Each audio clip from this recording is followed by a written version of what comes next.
Hello everyone, कैसे हैं आप सब। उम्मीद है आप सब बहुत अच्छे होंगे और मैं भी अच्छी हूँ, जैसा कि आप देख सकते हैं। तो आज का जो मैंने टॉपिक चुना है वो है तलाक। सुन के ही बहुत बुरा लगता है ना ये वाला शब्द।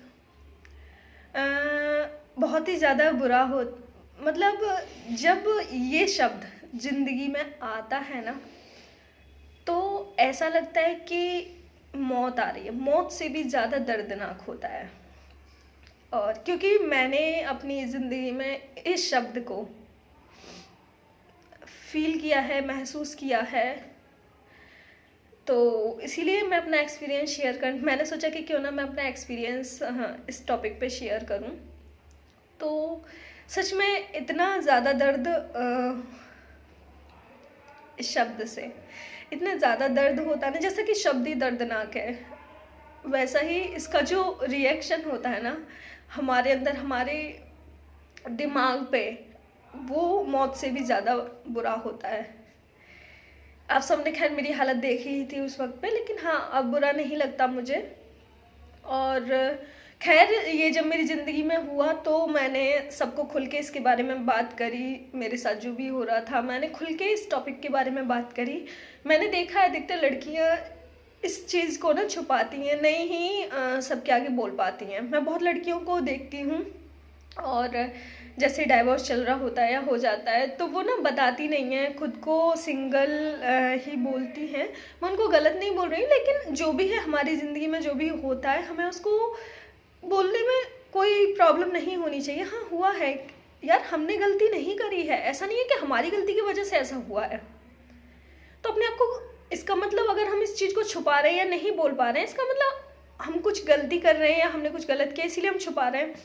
तो ऐसा नहीं करना चाहिए और खुल के इस टॉपिक पे बात करनी चाहिए। या आपके साथ ऐसा हुआ है तो खुल के बोलो, अरे यार वो बदकिस्मत था जिसने तुम्हें छोड़ा, लात मारो ऐसे को।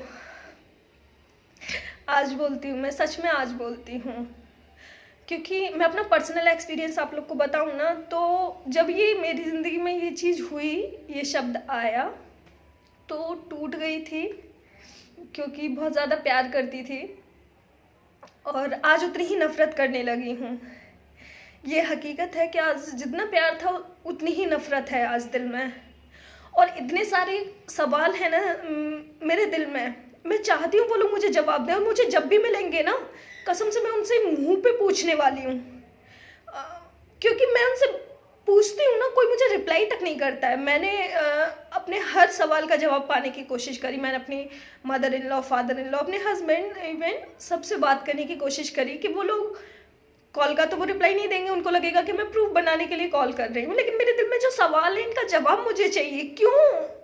बहुत सारे ऐसे सवाल थे जिनका जवाब मुझे, जैसे आप लोगों के मन में भी है, मेरे दिल में भी थे, मेरे मन में भी थे, तो मैं वो सारे सवालों के जवाब जानना चाहती हूँ। और मैंने मैसेज भी किया, लेकिन वो लोग सीन करते हैं लेकिन रिप्लाई एक बंदा नहीं करता है।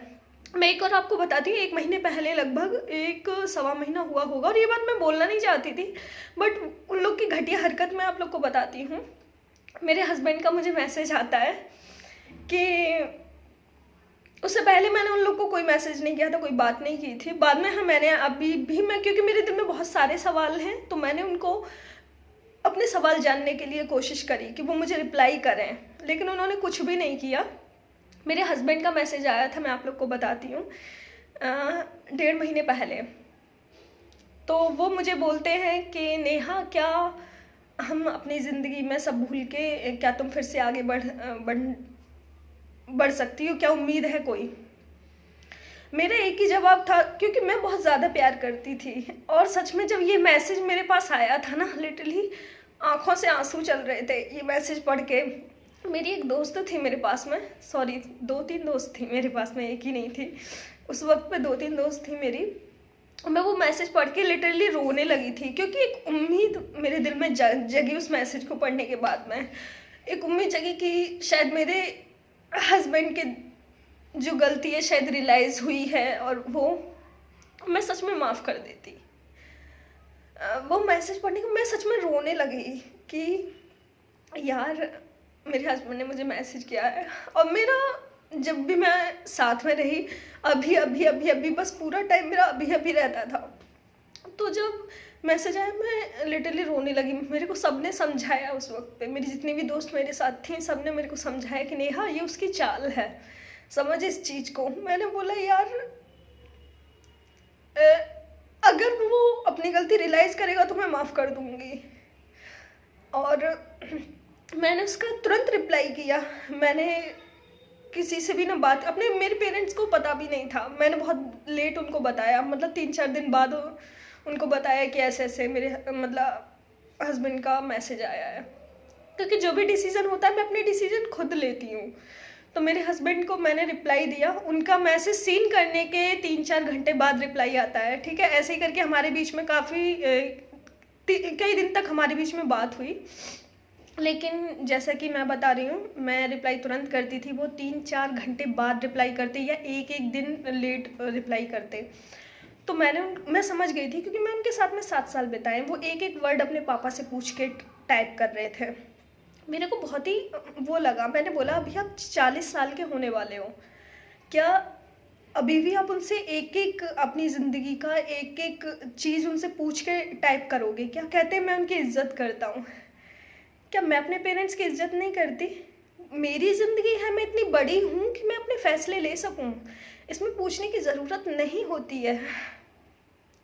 बट फिर मैंने रियलाइज़ किया कि जो बंदा अपनी ज़िंदगी का फ़ैसला नहीं ले पा रहा है अपने पापा की परमिशन के बिना, वो मेरी ज़िंदगी का क्या फ़ैसला लेगा या मेरे भविष्य के लिए क्या सोचेगा।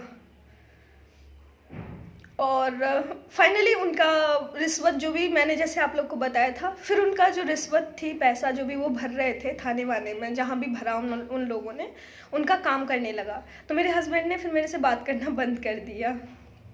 और आज हंस रही हूँ, उस वक्त पे रो रही थी कि उनकी रिश्वत काम कर रही थी। बट मुझे लगता है कि इसमें रिश्वत कितनी भी भरो तुम्हारा, लेकिन जीत सच्चाई की होनी है।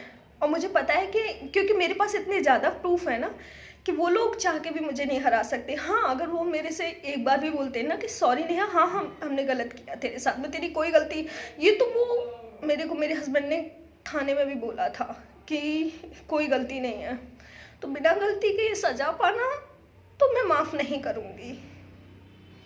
तो ये था मेरा पर्सनल एक्सपीरियंस इस टॉपिक को लेके। उम्मीद करती हूँ भगवान करे किसी की भी ज़िंदगी में ये शब्द ना आए।